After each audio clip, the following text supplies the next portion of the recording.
ganito ko po lang gagawin niya mga boss.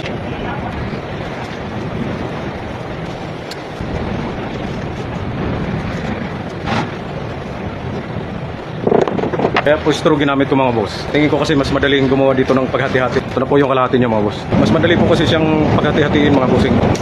Kung ilang pirasong pa-design. Pangalawang putol. Pangalawang sintro po din to mga bossing. Pare-parehas po sukat nito mga boss.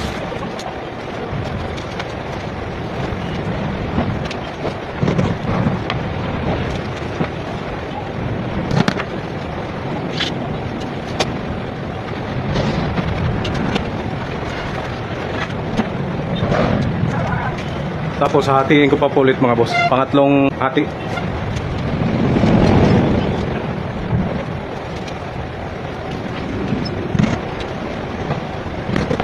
Tapos hatiin ko pa po ulit mga boss. Pang-apat na hati na po ito mga boss.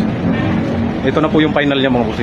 Ganito po yung sukat ng partition ng kulay pula at saka puti. Ito lang po ang haba.